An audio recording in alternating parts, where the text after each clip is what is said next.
everyone, it's me Gani and you guys are watching on Learning for Life. Yes. तो आज it is the part 3 of chapter refraction. Part 1 और 2 में we completed the part A of the chapter.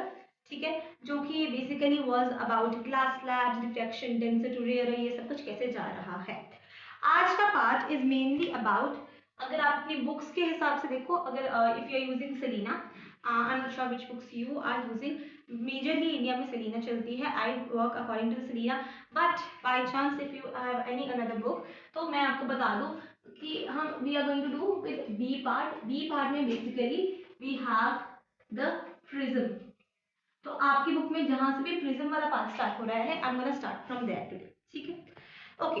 अब एक तो ये चीज हो गई कि we are completing the syllabus, तो डोंट वरी अगर जिसको लग रहा है कि हम थोड़ा स्लो जा रहे हैं. I know we are going a little bit slow. अभी तक मेरी वीडियोस थोड़ी सी इरेगुलर थी, वो सब कुछ था. That was just because of some मेरे को भी थोड़ा शेड्यूलिंग में टाइम चाहिए था. But now I have scheduled the whole class 10 ICSE syllabus for you. Here is my schedule, so I am not going to show you here like that, but yeah, I have scheduled each and every video कि कब क्या क्या करवाना है. And don't worry that I promise you हमारा main focus क्या है, boards है. And before boards, like in November December I'll be completing your syllabus इतने अच्छे से कि आपके concepts सारे clear होंगे. सेकेंड थिंग इज कि जून में I be also conducting some extra classes. शायद मैं लाइव लेक्चर्स भी लूंगी. Except the videos, recorded versions तो आएंगे ही आएंगे, लाइव लेक्चर्स अलग होंगे. And we all also be doing one shot lectures, quick revision lectures. तो उसके लिए please make sure you have subscribe the channel and I see you guys there as well. ठीक है, तो आज के टॉपिक से स्टार्ट करते हैं विदाउट एनी फर्दर अडू.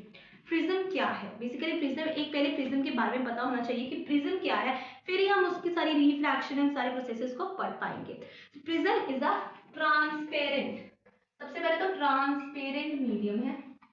ठीक है, वेरी इंपॉर्टेंट, क्योंकि एज सच डेफिनेशंस बहुत कम चांसेस होते हैं एग्जाम में पूछने के, बट डेफिनेशंस को घुमा के एमसीक्यूज, शॉर्ट क्वेश्चंस वो पूछे जा सकते हैं. So we have to read each and every line of the book very importantly. Transparent medium bounded by triangles and glass slabs. इतना ये जनरल बात करो तो बाउंडेड बाय कितने प्लेन मिरर्स होंगे? 5 प्लेन मिरर्स होंगे. ठीक है, प्लेन मिरर्स. तो एक प्रिज्म क्या है? एक ट्रांसपेरेंट मीडियम है जिसे 5 प्लेन मिरर्स, 5 प्लेन सरफेसेस अगर लिखोगे आप ज्यादा तो अच्छा रहेगा, 5 प्लेन सरफेसेस के साथ बाउंड किया गया है, बंद किया गया है, जिसका with a triangular cross section. Cross section का मतलब क्या? उनका जो शेप है वो थोड़ा ट्रायंगल जैसी बन रही है, तो क्रॉस सेक्शन. अब आप कहोगे इसमें कैसे 5 प्लेन मिरर्स हैं? 5 प्लेन चीजें कैसी हैं? प्लेन सर्फेसेस है, मिरर्स नहीं है. मिरर्स आर नॉट ट्रांसपेरेंट, इसलिए मैंने सर्फेसेस लिखा है. ठीक है, अब एक ये हमारा ट्रायंगल, पहला सर्फेस. ठीक है, इसके पीछे भी हम एक सर्फेस लगाएंगे, ट्रायंगल. ठीक है, अब यहाँ पे मैं ऐसे ही ड्रॉ कर सकती हूँ. I can not draw like fully that way, क्योंकि मेरे पास एक्चुअल प्रिज्म तो नहीं है, but I can show you, I can give you an example right over here through something like या. सो यहाँ पे मेरे पास ज्योमेट्री बॉक्स की ये जो दो हमारे ट्राइंगल्स होते हैं इन ज्योमेट्री बॉक्स वो है. ठीक है, सो एक ट्राइंगल ऐसे है. ठीक है, एक ऐसे एक ऐसे, like there is a space between them. ठीक है, तो ये ऐसे पड़ा है, तो एक सरफेस और इसके पीछे दूसरा सरफेस. ठीक है, तो ये 2 सरफेसेस हो गए. तीसरा सरफेस क्या है? इसके नीचे भी एक स्लैब लगी है. तो इट इज बेसिकली, अगर मैं स्केल रख दूं यहाँ पे, तो ये स्केल है, इसके आगे ये वाला सरफेस है, इसके यहाँ पे ये वाला सरफेस है. ठीक है, so this is kind of model. ठीक है, अब बाकी के 2, ये 3 सरफेस हो गए. तीसरा ये, इसको भी हमने ज्वाइन किया है और इधर से भी हमने इसको ज्वाइन किया है. कैसे बना देखो. अब यहाँ पे आई हैड स्केल, यहाँ पे एक सरफेस, यहाँ पे दूसरा सरफेस, ये ऐसे बना. ठीक है, I hope you have seen prism in your lab और school labs as well, but still. ठीक है, तो ये ऐसे एक बन रहा है.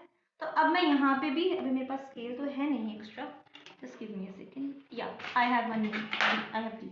ठीक है, तो ये ऐसे है हमारे पास, आई शोड यू. अब एक ये वाला जो पार्ट है वो यहाँ पे आएगा टू कवर दिस साइड, और ये जो दूसरी डी है वो यहाँ पे आएगी टू कवर दिस साइड.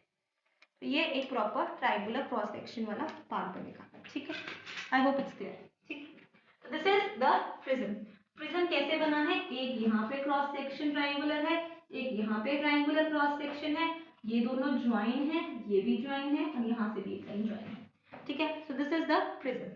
अब नेक्स्ट, अब ये प्रिज्म में जो ये वाला एंगल बनता है ऊपर के पास हमारे पास, ये जो ये वाला पार्ट है, ये वाला पार्ट है, यहाँ पे दो स्लैब है मैंने बताया, एक स्लैब यहाँ पे ऐसे लगी है, एक स्लैब यहाँ पे ऐसे लगी है, बीच में दो ट्राइंगल्स रहेंगे पीछे आगे पीछे, ठीक है। अब ये जो ये वाला पार्ट है, this is called refracting edge. क्या कहेंगे इसको हम, रिफ्रैक्टिंग एज कहेंगे, ठीक है। एज मतलब कोना, तो यहाँ से रिफ्रैक्शन अगर होती है तो रिफ्रैक्टिंग एज कहेंगे। ये जो प्लेन वाली स्लैब्स है यहाँ पे, that is called refracting surface, ठीक है, इसे हम रिफ्रैक्टिंग सरफेस कहेंगे। और साथ ही साथ अगर बात करें तो ये इधर वाली भी क्या हो जाएगी, रिफ्रैक्टिंग सरफेस, और ये जो सामने मेन पार्ट क्या होगा, ये हमारा ट्रायंगुलर क्रॉस सेक्शन हो गया। और to make the diagrams look easy and neat, हम जब भी प्रिज्म की डायग्राम बनाते हैं हम सिर्फ ये फ्रंट वाला क्रॉस सेक्शन ही बनाते हैं, हम बाकी चीज नहीं बनाते, ड्रॉ नहीं करते, ठीक है। I hope it's clear. अब एंगल ऑफ प्रिज्म एक इंपॉर्टेंट पॉइंट है। What is angle of prism? सबसे पहले तो एंगल ऑफ प्रिज्म जो भी होगा उसे हम डिनोट करेंगे बाय ए, ठीक है। तो A is the angle of prism. अब एंगल ऑफ प्रिज्म होता क्या है, एंगल का प्रिज्म, एंगल ऑफ प्रिज्म मतलब प्रिज्म किस एंगल का है, हमें ये बहुत इंपॉर्टेंट बात आएगी आगे, हम एंगल ऑफ डेविएशन भी पढ़ने वाले हैं, और वो एंगल ऑफ डेविएशन जो है वो डिपेंड करेगी एंगल ऑफ प्रिज्म पे। So angle of prism, the two refracting surfaces which are not parallel to each other. हमने बात की थी यहाँ पे एक स्लैब आई, एक यहाँ पे स्लैब आई, ये दोनों एक दूसरे के पैरेलल नहीं है। So the two refracting surfaces which are not parallel to each other make an angle. यहाँ पे ये ऐसा एक एंगल बन रहा है, this angle is called angle of prism, ठीक है। So the two refracting surfaces, the two, let me write, the two refracting surfaces which are not parallel, जो parallel नहीं है, which are not parallel, ठीक है। रिफ्रैक्टिंग सरफेसेस मैंने क्या कहा, साइड वाली जो दो है ये एक दूसरे के पैरेलल नहीं है, ये दूर दूर है, which are not parallel to each other but are inclined. कैसी है, इंक्लाइंड, इंक्लाइंड मींस टेढ़ी है, ठीक है, एक ऐसे है एक ऐसे है, ऊपर को जा रही है और नीचे को आ रही है ऐसे, ठीक है। तो which are not parallel to each other but they are inclined to each other, making an angle, making an angle A, क्या कहा था मैंने, angle A which is called the angle of prism, ठीक है। I hope it's clear. बहुत important topic था, angle of prism is very important, क्योंकि ये आपको आगे आपके कंसेप्ट्स को क्लियर करने में हेल्प करने वाला है, ठीक है। अब मैंने क्या कहा था कि रे डायग्राम्स में हम पूरा प्रिज्म नहीं ड्रॉ करते, हम जब भी ड्रॉ करेंगे we are going to draw this much only, एक सब सिर्फ उसका फ्रंट ट्रायंगुलर क्रॉस सेक्शन ही हम इसे ड्रॉ करेंगे, ठीक है। अब refraction of light through a glass prism, जो ये हम पढ़ने वाले हैं, इसमें आपको तीन रेज की बात करनी है, आगे हम सिर्फ दो रेज की बात कर रहे थे, इंसिडेंट रे, रिफ्रैक्टेड रे, इसमें आपको तीन रेज की बात करनी है। पहली इंसिडेंट रे जो हम बात कर ही रहे हैं, दूसरी रिफ्रैक्टेड रे, ठीक है, एंड तीसरी रहेगी हमारी इमर्जेंट रे। ये इमर्जेंट रे वाला कॉन्सेप्ट थोड़ा सा न्यू है, ये कहीं ना कहीं हमने अभी जो लास्ट लेक्चर था उसमें वी डिड, जब ग्लास स्लैब से बाहर आई थी तो अभी हमने इमर्जेंट रे पढ़ी थी, बट अभी यहाँ पे हम इससे क्लियरली बात करेंगे। सेकेंड थिंग, यहाँ पे ये क्या बन गया, एंगल ऑफ इंसिडेंस, ठीक है। देन ये होगा एंगल ऑफ रिफ्रैक्शन, ये एंगल ऑफ इमर्जेंस होगा, और एंगल ऑफ इमर्जेंस को हम I2 भी कहते हैं। तो अगर बात कहीं पे बाय चांस I2 लिखा है तो समझ जाना कि वो एंगल ऑफ इमर्जेंस लिखा है, ठीक है। तो इंसिडेंट रे 2 या I2 लिखा है तो एंगल ऑफ इमर्जेंस रहेगा। अब इस डायग्राम से समझते हैं कि कैसे आई, गेस करो, यहां से रे आई हमारी लाइक दिस, ठीक है, यहाँ पे ray I, this is the incident ray, ठीक है, ये इंसिडेंट रे है, यहाँ पे हमने बनाया हमारा नॉर्मल। अब incident ray makes with normal, ये क्या हो गई हमारा एंगल ऑफ इंसिडेंस। अब ये क्या होगी, रेयर टू डेंसर आ रही है तो it will move towards the normal, ठीक है, टुवर्ड्स द नॉर्मल गई, एक सेकंड, या टुवर्ड्स द नॉर्मल, एक सेकंड, ऐसे, ठीक है, ठीक है। टुवर्ड्स द नॉर्मल गई। अब ये क्या है, ये वाली रे कौन सी है, ये हमारी रिफ्रैक्टेड रे है, ठीक है, रिफ्रैक्टेड रे। अब यहाँ पे फिर हम एक नॉर्मल बनाएंगे, ठीक है। अब यहाँ पे क्या हुआ था, ये एंगल ऑफ रिफ्रैक्शन है। अब यहाँ पे क्या होगा, ये अब रेयर डेंसर टू रेयर जा रही है, it will move away from normal. Away from normal कहाँ से जाएगी, नॉर्मल इधर को है तो it will move away from normal, मतलब नीचे को हो जाएगी, ठीक है। तो ये जो एंगल ये होगा हमारा एंगल ऑफ इमर्जेंस, और ये जो है वो इमर्जेंट रे आएगी, ठीक है, emergent ray. I hope it's clear. दोबारा बनाते हैं, ठीक है, concept clarity is major point. दोबारा बनाते हैं, अब क्लियरली ज्यादा अच्छी तरीके से बनेगी। देखो, एक ट्रायंगुलर क्रॉस सेक्शन लिया हमने, ये हमारा प्रिज्म है, यहां से रे डाली, this is the incident ray, ठीक है, इंसिडेंट रे, ठीक है।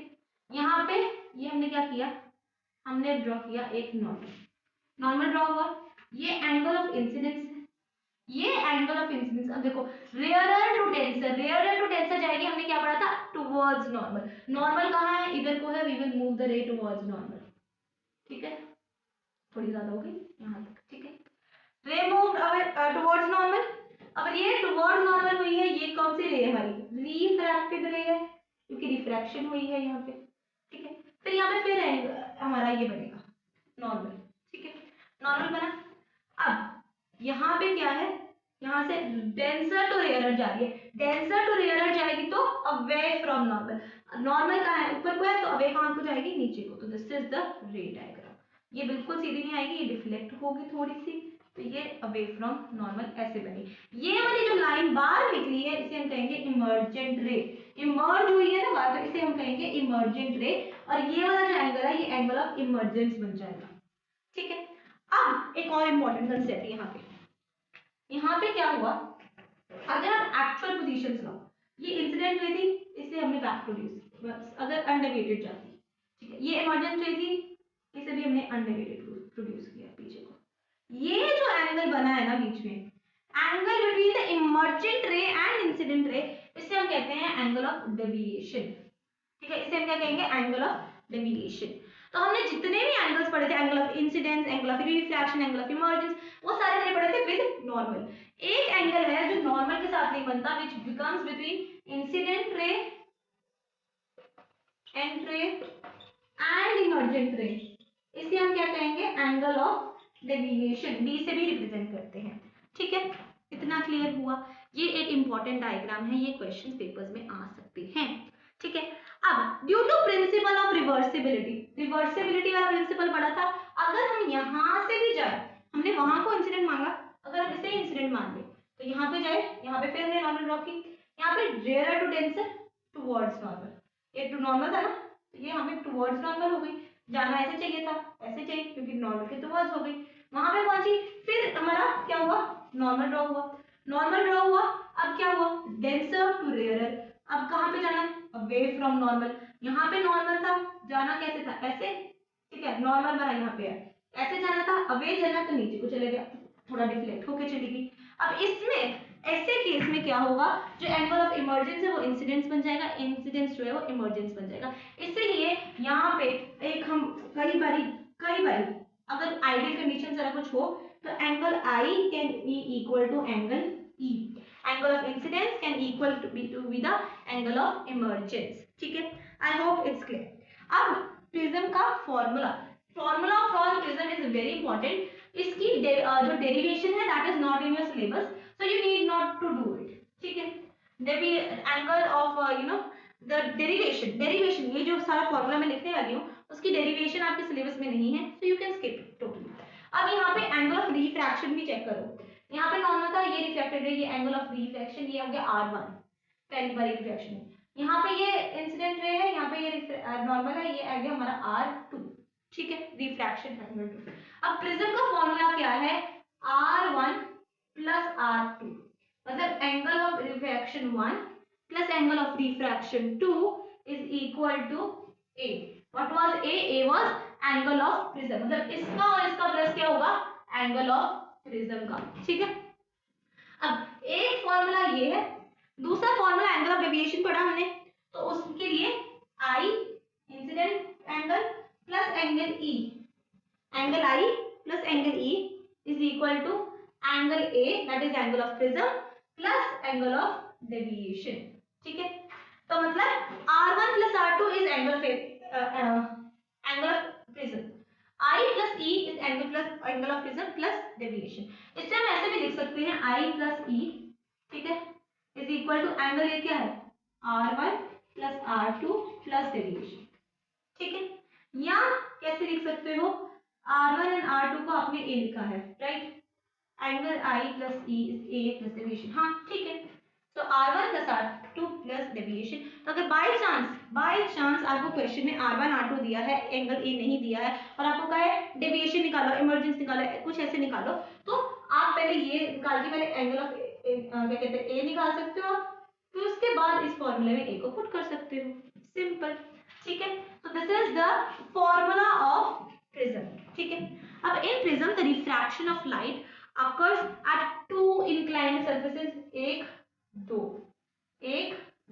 inclined surfaces पे रिफ्रैक्शन हो रही है, इसलिए जो इमर्जेंट रे है और इंसिडेंट रे है वो पैरेलल नहीं है। हमने ग्लास लैब में जब पढ़ा था, वी स्टडीड, एक ग्लास लैब पढ़ी थी हमने, यहाँ पे आई थी, ये ऐसे हुआ था, फिर ऐसे हुआ था, तो जो इंसिडेंट रे हमने ऐसे डाली थी, तो that was parallel to emergent ray निकली थी। लेकिन यहाँ पे क्योंकि ये सरफेसेस ही पैरेलल नहीं है जहाँ पे हो रहा है, इसलिए यहाँ पे इनकी जो इमर्जेंट रे है वो भी पैरेलल नहीं होती। दोबारा से, अगर ये वाला पॉइंट नहीं समझ आया तो दोबारा से समझो। देखो, अगर हम ग्लास स्लैब की बात कर रहे हैं, ये हमारी ग्लास स्लैब के थ्रू रिफ्रैक्शन कराई थी हमने, तो इसमें क्या है, ये इस एक पॉइंट यहाँ पे रिफ्रैक्शन हो रही है, एक यहाँ पे रिफ्रैक्शन हो रही है, ये दोनों सरफेसेस एक दूसरे के क्या है, पैरेलल है। तो जो इंसिडेंट रे और इमर्जेंट रे थी वो भी एक दूसरे की क्या आई, पैरेलल आई। ठीक है, अब हम प्रिज्म की बात कर रहे हैं, प्रिज्म में एक यहाँ पे रिफ्रैक्शन हो रही है, एक यहाँ पे रिफ्रैक्शन हो रही है। ठीक है, ये दोनों सरफेसेस एक दूसरे के पैरेलल नहीं है, पैरेलल नहीं है तो इनकी जो इंसिडेंट रे और इमर्जेंट रे वो भी पैरेलल नहीं होगी, सिंपल। तो पैरेलल सरफेस नहीं है रिफ्रैक्शन का, इसलिए पैरेलल नहीं निकलेगी रेज, सिंपल। कंसेप्ट के ऊपर देखो, यहाँ पे दोनों सरफेसेस पैरेलल थे तो रेज भी पैरेलल है, यहाँ पे पैरेलल नहीं है तो रेज पैरेलल नहीं आएंगी। ठीक है, और जो रे है वो डेविएट कहाँ आती है, towards the base of the prism, prism के नीचे लोअर पार्ट की तरफ वो डेविएट हो जाती है। ठीक है, अब ऑन अदर हैंड अगर पैरेलल ग्लास स्लैब होती हमारी तो रेज क्या थी, पैरेलल थी, क्योंकि सरफेसेस ऑफ रिफ्रैक्शन क्या थे, हमारे पैरेलल थे। अब हमने एक पढ़ा था एंगल ऑफ डेविएशन, पढ़ा हमने angle of deviation, what was angle of deviation, angle of deviation था angle between the incident ray and emergent ray. ठीक है, जो बीच में हम प्रोड्यूस करते हैं। I hope that is clear. अगर आपको एंगल ऑफ डेविएशन पता है क्या है तो you will be able to understand this next concept very easily. ठीक है, एंगल ऑफ डेविएशन मैं दोबारा लिख देती हूँ, एंगल ऑफ डेविएशन को हम इस साइन से डिनोट करते हैं। ठीक है, एंगल ऑफ डेविएशन, तो ये है angle between incident ray and emergent रे, तो ये आपको ध्यान रखना है। ठीक है, अब इंसिडेंट रे और इमर्जेंट रे के बीच वाला जो एंगल है that is angle of deviation. अब क्या क्या फैक्टर्स हैं जिस पे ये एंगल ऑफ डेविएशन जो है वो डिपेंड कर रहा है, कौन से फैक्टर्स हैं जिस पे एंगल ऑफ डेविएशन डिपेंड करता है। सबसे पहले तो किसका बीच का एंगल है, एंगल ऑफ इंसिडेंस के बीच का एंगल है, तो सबसे पहले तो एंगल ऑफ इंसिडेंट पे डिपेंड करेगा। ऑब्वियसली हमारा एंगल ऑफ डेविएशन किसके बीच का एंगल है, angle of ray incident ray and emergent रे, तो सबसे पहले किस पे डिपेंड करेगा, एंगल ऑफ इंसिडेंस पे। दूसरी बात, एंगल ऑफ इंसिडेंस हमने ये एक फॉर्मूला पढ़ा था, I plus E is A plus delta. इससे देखो सबसे पहले किस पे डिपेंड करा, एंगल ऑफ इंसिडेंस पे। दूसरा एंगल ऑफ प्रिज्म पे डिपेंड कर जाएगा, किस पे डिपेंड करेगा, एंगल ऑफ प्रिज्म पे डिपेंड करेगा। ठीक है, तीसरी चीज किस पे बात करेंगे, मटेरियल ऑफ प्रिज्म, प्रिज्म चीज किससे बना है, तो मटेरियल ऑफ प्रिज्म पे डिपेंड करेगा, मटेरियल ऑफ प्रिज्म। ठीक है, और चौथी चीज वेवलेंथ कलर ऑफ लाइट। ठीक है, वेवलेंथ या कलर ऑफ लाइट। ठीक है, अब इसको ध्यान रखना है।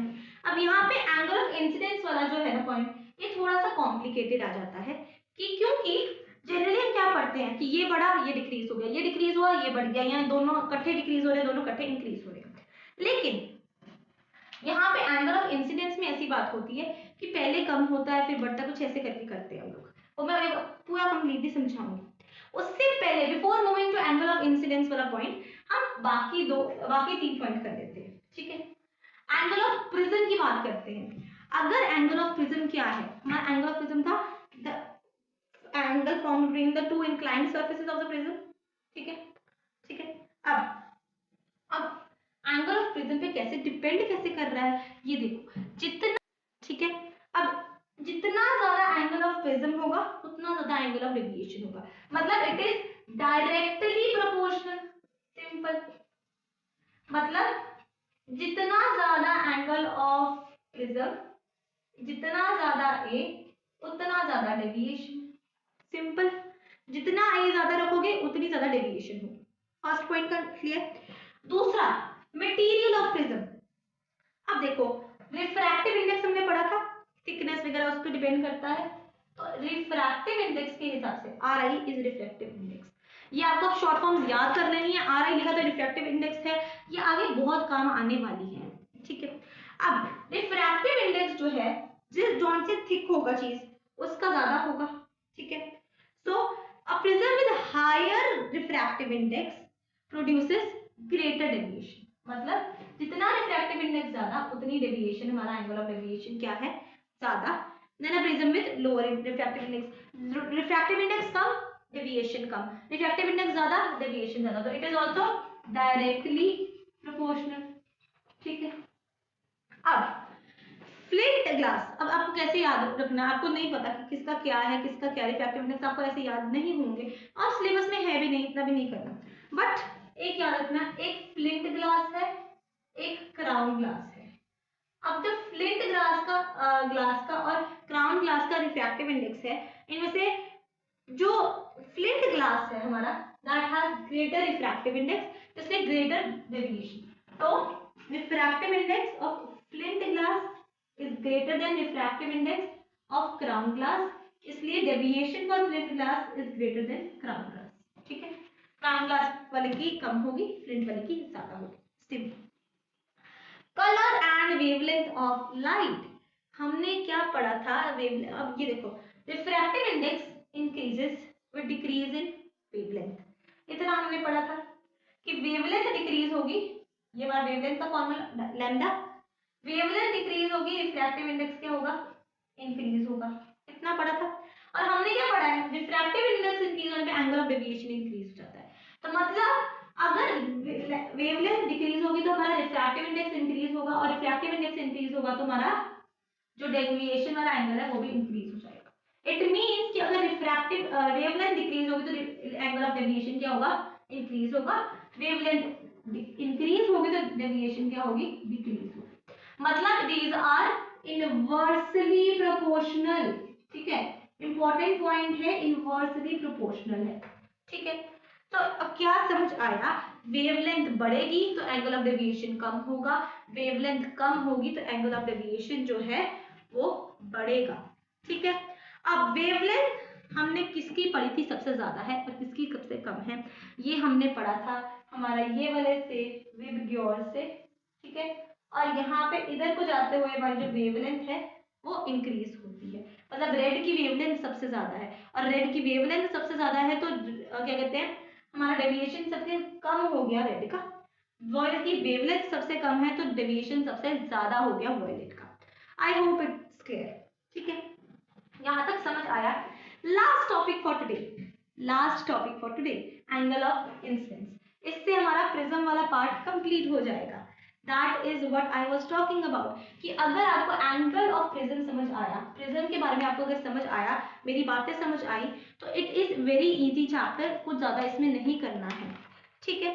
अब इस पार्ट के बाद वी ऑल्सो हैव एक छोटा सा पार्ट जिसमें we have the C part of the chapter, जिसमें we will be doing you know apparent depth, real depth, वो सारा कुछ है। फिर उसके बाद क्रिटिकल एंगल वाला पार्ट है, अगर मैं अपनी बुक के हिसाब से करूँ तो डी पार्ट उसमें क्रिटिकल एंगल वाला पार्ट है, जो कि हम नेक्स्ट वीडियो में कवर करेंगे। आज के वीडियो का लास्ट टॉपिक है एंगल ऑफ इंसिडेंस। ठीक है। So I have made detailed schedule कि किस दिन कितना कितना करवाना है, ताकि आपके अंडरस्टैंडिंग भी आए, कुछ ज्यादा आपको डिफिकल्ट ना लगे समझने में। जितना आप ग्रास्प कर सकते हो एक दिन में उतना ही ग्रास्प करवाएंगे, बट आपके कंसेप्ट को क्लियर करना है, कंसेप्ट को स्ट्रॉन्ग बनाना है, ठीक है। Very important part, angle of incidence. ये समझने में आपको 5 to 10 मिनट्स लगेंगे, ज्यादा से ज्यादा 10 भी मैंने ज्यादा बोल दिए, क्योंकि अगर आपको कंसेप्ट समझ आ गया है अभी तक जितना भी मैंने बताया हर चीज का, तो आपको ये भी समझ आ जाएगा इन जस्ट फ्यू मिनट्स, ठीक है।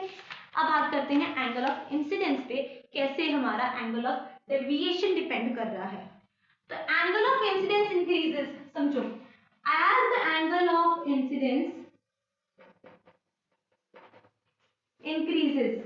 मैं लिख के बता रही हूँ बिकॉज इसके बाद इसको अंडरलाइन करूंगी कि क्या क्या पॉइंट आपको समझ आने चाहिए, क्या क्या होना चाहिए। Increases the angle of deviation, जो हम पढ़ रहे हैं, एंगल ऑफ डेविएशन डिक्रीजेस। अब कहोगे आपने तो कहा था ये ऐसा होता नहीं है। सुनो सुनो, angle of deviation decreases, reaches to a minimum, and then starts increasing। अब आया बात starts increasing। अब मैंने यहाँ पे क्या लिखा, मैंने लिखा कि अगर आपका एंगल ऑफ इंसिडेंस आप बढ़ा रहे हो, ठीक है, तो पहले क्या होगा, एंगल ऑफ डेविएशन जो है वो डिक्रीज हो जाएगा, कम हो गया, बिल्कुल मिनिमम पहुंच जाएगा। मिनिमम हो गया, जब अपने बिल्कुल मिनिमम पोजीशन पे पहुंच गया, उसके बाद फिर वो इंक्रीज करना स्टार्ट होगा। जैसे आप समझो, इफ अगर आपने पूरा साल नहीं पढ़ा, example, I am not saying but in general, अगर आपने पूरा साल नहीं पढ़ा, व्हाट हैपेंस, आपका पेपर आ रहा है, सिलेबस क्या है, ज्यादा है, सिलेबस इंक्रीज हो रहा है, टाइम डिक्रीज हो रहा है, ठीक है। लेकिन जैसे टाइम डिक्रीज होता है, आपका क्या करते हो, आप डिक्रीज होता है, आप तब तक वेट करते हो जब तक टाइम बिल्कुल कम ना बच जाए। जैसे ही टाइम बिल्कुल कम बच जाता है, आप क्या करते हो, आप अपनी प्रिपरेशन को बहुत तेज कर देते हो, अपने ऊपर फोर्स करते हो, सब कुछ करते हो, ज्यादा टाइम तक के लिए पढ़ते हो, तो उस वो क्या होता है, इंक्रीज चला जाता है, ठीक है। तो पहले क्या हुआ, टाइम ज्यादा था और आपका वो क्या, जो कंसंट्रेशन वो नीचे जा रही है कि हाँ है अभी टाइम, अभी है टाइम, अभी है टाइम, फिर एकदम से ऊपर आएगी क्योंकि आपके पास टाइम बहुत कम बच जाएगा, ठीक है। लेकिन यहाँ पे देखो, यहाँ पे हमने एक ये ऐसे ग्राफ भी आता होता है एग्जाम में, ये एंगल ऑफ डेविएशन है, ये एंगल ऑफ इंसिडेंस है। इधर हमको जाने को एंगल ऑफ इंसिडेंस क्या हो रहा है, इंक्रीज हो रहा है। अब मेरा एंगल ऑफ डेविएशन इतना था, ठीक है, मैंने एंगल ऑफ इंसिडेंस बढ़ाया, मेरा एंगल ऑफ डेविएशन क्या हो गया, डिक्रीज हो गया, ठीक है। अब एक ऐसा पॉइंट आया जहाँ पे ये मिनिमम पहुंच गया, इससे ज्यादा नीचे जा ही नहीं सकता था, ठीक है, मिनिमम पहुंच गया, उसके बाद ये ऐसे इंक्रीज हो गया। उसके बाद मेरे को समझ आई कि हाँ अब एग्जाम्स आ गए हैं, अब पढ़ना पड़ेगा, अब मेरे को मार्क्स लाने हैं, तो मैंने अपना पढ़ाई का टाइम ज्यादा कर दिया। पहले मैं पढ़ रही थी, फिर मेरे को लगा कि अभी तो बहुत टाइम है, बहुत एग्जाम्स पढ़े हैं, अभी बहुत दिन पढ़े हैं एग्जाम्स को, मैंने अपनी प्रिपरेशन को बहुत धीरे धीरे स्लो कर दिया। अब बिल्कुल जब कम टाइम बच गया, मेरे को पता लगा कि अभी तो बहुत टाइम कम बचा है, अब मैंने इसको फिर इंक्रीज कर दिया, ठीक है। वैसे ही इंसिडेंस एंगल इंक्रीज होता जाएगा, टाइम आगे जा रहा है, टाइम नहीं स्टॉप होने वाला, लेकिन ये क्या हो रहा है, एक ग्राफ आ रहा है, ऐसे ग्राफ आ रहा है कि पहले डिक्रीज हुआ, मिनिमम पहुंचा, फिर इंक्रीज हुआ, ठीक है। तो ये पॉइंट बहुत इंपॉर्टेंट है, एंगल ऑफ इंसिडेंस को इंक्रीज करोगे तो जो एंगल ऑफ डेविएशन रहेगा वो पहले डिक्रीज होगा, रीचेस टू मिनिमम, बिल्कुल नीचे पहुंच जाएगा, एंड देन स्टार्ट्स इंक्रीजिंग, ठीक है। आई होप इट्स क्लियर, यही इतना सा पॉइंट था। एक लास्ट चीज जो आपको क्वेश्चन बोर्ड में आया है, PYQ में लिख देती हूँ यहाँ पे, PYQ प्रीवियस ईयर का क्वेश्चन था, when is angle of deviation minimum, angle of deviation minimum कब होती है, ये मैंने अभी पढ़ाया नहीं है, I am gonna give you 3 things जब आपकी एंगल ऑफ डेविएशन जो है वो मिनिमम रहेगी। सबसे पहला होगा, अगर आपका angle of incidence is equal to angle of emergence, आपका जो एंगल डेविएशन है वो मिनिमम हो जाएगी। इमर्जेंट रे और इंसिडेंट रे का एंगल जो सेम है, तो आपकी डेविएशन क्या है, मिनिमम है। सेकेंड पॉइंट जो है, सो अगर तो angle of incident is equal to the angle of emergence, तो हमारा जो deviation is that is minimum. दूसरा पॉइंट, अगर जो रिफ्रैक्टेड रे है that is parallel to the base, if refracted ray is parallel to the base, base कौन सा, base of prism. अब अगर ये जैसे प्रिज्म बनाया, ठीक है, ये इंसिडेंट रे आई, ये रिफ्लेक्टेड रे, ये इमर्जेंट रे। अब ये देखो ये पैरेलल है बेस से, तो एंगल ऑफ डेविएशन जो है वो मिनिमम रहेगा। लास्टली अगर एंगल ऑफ इंसिडेंस जो है, एंगल ऑफ इंसिडेंस हमारा बाय चांस 48 डिग्री हो जाता है, तो एंगल ऑफ डेविएशन जो है वो मिनिमम रहेगा, ठीक है। तो angle of deviation will be minimum if the angle of incidence is 48, और वहां पे कितना होता है, that is 36 degree angle of deviation जो है वो तब मिनिमम है, जब एंगल ऑफ इंसिडेंस इज 48। बाकी हर एंगल ऑफ प्रिज्म के लिए एंगल ऑफ डेविएशन अलग हो सकता है, ठीक है, it's not fixed, that's it. Lastly एक फॉर्मूला है छोटा सा, that is angle of deviation का, मिनिमम डेविएशन का। Minimum deviation is 2i minus a, I guess, yeah, 2i minus a, ये फॉर्मूला है मिनिमम डेविएशन का। अगर मैंने कहा 48 है और एंगल ऑफ प्रिज्म आपको देखना पड़ेगा कितना है, क्योंकि हर एंगल ऑफ प्रिज्म के लिए हर एंगल ऑफ डेविएशन जो है वो डिफरेंट आएगा, ठीक है, मिनिमम एंगल अलग होगा। तो 2i minus a is the formula you have to use, ठीक है। With this we complete the B part of the chapter, जिसमें we talked about prism, angle of deviation, angle of prism, constitutive factors पे depend करता है, we drew the diagrams, and that's it. So this is for today. I'll see you guys in the next one tomorrow, and keep learning and ask all your doubts in the comment section. I'll be sure to reply them. Hit the like button, share this video with friends, and subscribe to the channel. Bye guys.